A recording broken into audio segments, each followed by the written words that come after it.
నూనె ఎన్ని రోజులు అంటే తేనెకు ఎక్స్పైరీ ఉందా, గోమూత్రంకు? ఈ ఎక్స్పైరీ అనే కాన్సెప్టు ఆ మెకాలే ఎడ్యుకేషన్ సిస్టమ్ నుంచి మనకు వచ్చింది. సో లేకపోయినా అమ్మాలి అంటే మ్యానుఫ్యాక్చర్ చేస్తే ఎక్స్పైరీ రాయాలి, కనుక దీనికి కూడా తప్పక రాయాల్సి వస్తుంది. మీరు సంవత్సరమైనా 2 సంవత్సరాలైనా ఏం కాదు. మీరు పోనీ 2 సంవత్సరాలకు కావాల్సిన నూనె ఇవ్వమంటే మేము కూడా ఇవ్వలేము. మేము 1 నెలకి ఇవ్వాల్సిన నూనెని ఇవ్వడానికి గానగలు పెట్టుకున్న వాళ్ళకి ఒక్కొక్క అడిగిన వాళ్ళకి ఇవ్వడానికే తక్కువ ఉంది. సో సంవత్సరాల నూనె అయితే మీకు దొరకదు, రోజుల నూనెనే దొరుకుతుంది. ఎక్స్పైరీ ఉండదు, కానీ అమ్ముకోవాలనుకుంటే ఏదో ఎక్స్పైరీ వేయాలి కనుక 9 నెలలో 12 నెలలో వేసి అమ్ముతాం.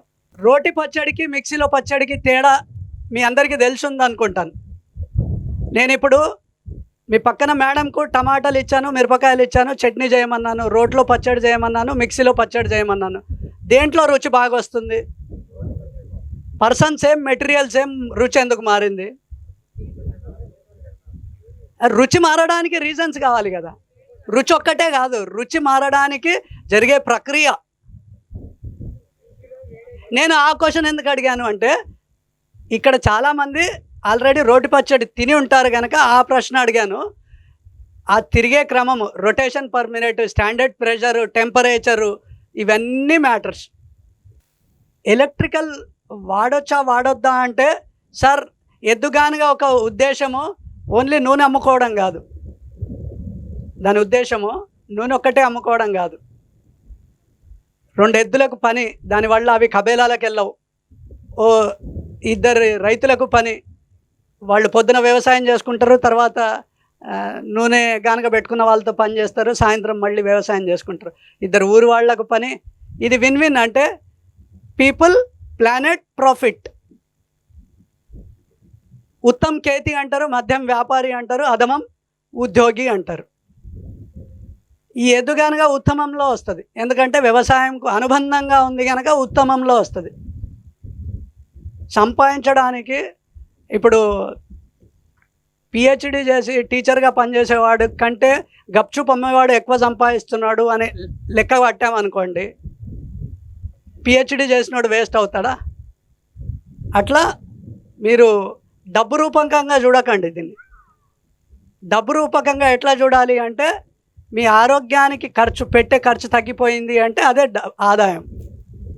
నేను 25 ఏళ్ళని ఇట్లా చెప్పాను, మీరు ఇట్లా చెప్పే స్థాయికి రావాలి అంటే సో ఇక్కడ ఎంత వస్తుంది అని లెక్క చేయాలా? నాకు చాలా వచ్చింది కదా. ఇప్పుడు 10 లక్షలు ఇస్తా, మీ కాలు తీసియండి అంటే తీసిస్తారా? విలువైందే కదా. 1 కోటి రూపాయలు ఇస్తా, మీ ఇంకో చేయి తీసియండి, కుడి చేయి అంటే తీసిస్తారా? తీసియారు కదా. లెక్క పెట్టకండి అని చెప్పడానికి ఈ విషయం చెప్తున్నాను. క్షమించాలి అంటే నేను ఏదో మీరు అడిగిన క్వశ్చన్కు స్ట్రేట్ ఫార్వర్డ్ ఆన్సర్ ఇచ్చానో ఏదో అనుకోకండి. సందర్భంగా చెప్పాలనుకున్నది అర్థం కావడానికి ఈ ఎగ్జాంపుల్ చెప్తున్నాను తప్పించి అన్నదా భావించకండి. ఇప్పుడు ఖాదర్ గారు ఆంధ్ర తెలంగాణ రాకముందు నా ఒక బెస్ట్ ఎక్స్పీరియన్స్ చెప్తాను. 10 లక్షలు కాల్చుకొని నేర్చుకున్న విషయాన్ని మీకు ఫ్రీగా పంచుతాను ఈరోజు. టేక్అవే 10 lakhs టేక్అవే ఈరోజు మీరు అందరు తీసుకెళ్ళచ్చు. ఖాదర్ గారు రాకముందు డయాబెటిక్ అని ఎప్పుడు చెప్పాను? 2001-2లో పిల్లల్లో డయాబెటిక్ చూశాను. దాని మీద పనిచేస్తూ 16లో ఉద్యోగం వదిలేసి వ్యవసాయం సైడ్ వచ్చి కాల్చుకొని నేర్చుకున్నది ఏంటంటే, అప్పుడు ఇట్లే ఇంకా తగ్గేదే లేదు. నేను 2 ఎకరాల్లో ఖచ్చితంగా ఎద్దులతోనే దున్నాలి. ఎద్దులు కొనుక్కొచ్చుకున్నాక ఎద్దుల్ని దున్నడానికి కావాల్సిన మనిషిని తీసుకొచ్చిన. ఆ ఎద్దులు పెట్టడానికి షెడ్ కట్టిన. అంటే ఎక్కడ తగ్గాలనో, వ్యవసాయంలోకి వస్తే ముందు ఎక్కడ తగ్గాలనో, ఎక్కడ నెగ్గాలనో, పెట్టొద్దా, ఇవన్నీ తెలుసుకోవాలి. నేను ఎడ్లు కొనుక్కొని షెడ్ వేసి పనోడిని తెచ్చుకునే బదులు ఏం చేయాల్సింది ఉండే, నేను రెంట్కి తెచ్చుకోవాల్సింది. ఒక 4 రోజులు నేను చేసే 1/2 ఎకరా 1 ఎకర్కు రెంట్కి తెచ్చుకుంటే ఆయన దున్నిపోతుండే, ఆయనకు డబ్బులు ఇస్తే అయిపోతుండే. అక్కడ అట్లా కాల్చుకున్నప్పుడు నీళ్ళ ప్రాబ్లం. అంటే మంచి పంట ఖాతాకు వచ్చినప్పుడు, కూరగాయలు చేతికి వచ్చే టైంలో నీళ్ళు అయిపోవడం.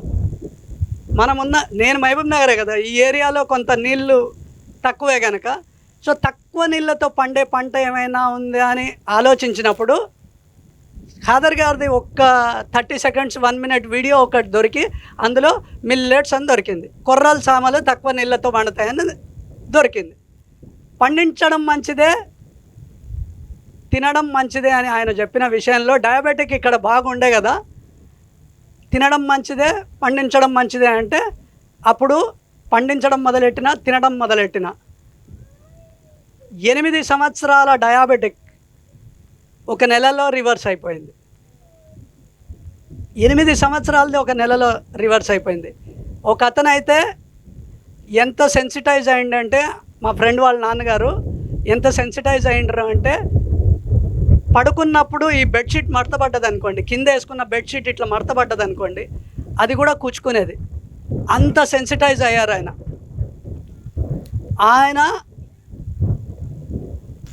డబ్బులు బాగానే ఉన్నాయి, సర్కిల్లో డాక్టర్ ఉన్నారు, అయినా కానీ ఏమీ జరగలేదు.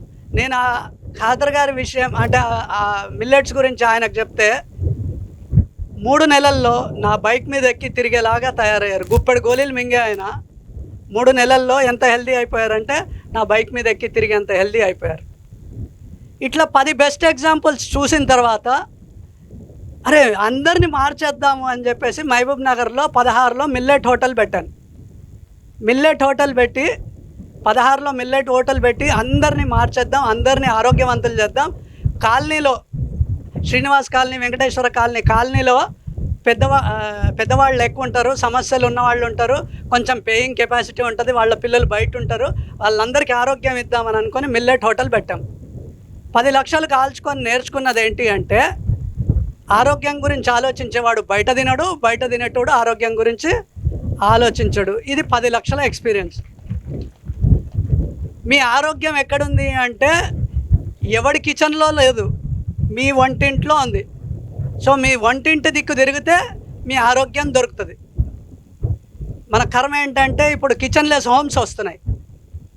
హైదరాబాద్లో ట్రెండ్ ఏంటి అంటే కిచెనే ఉండదు, స్విగ్గీ జొమాటో ఉంటుంది, ఆర్డర్ చేసి తెప్పించుకుంటారు. ఇప్పుడు ఇంకా బ్లింకిట్ కళ్ళు కొట్టేలోపు రావాలి, మనం అన్నం కలిపేలోపు పెరుగు వచ్చేయాలి. ఏం కర్మనో తెలియదు మనకు. మరిన్ని అప్డేట్స్ కోసం బ్యాక్ టు రూట్స్ యూట్యూబ్ ఛానల్ని సబ్స్క్రైబ్ చేసుకోండి.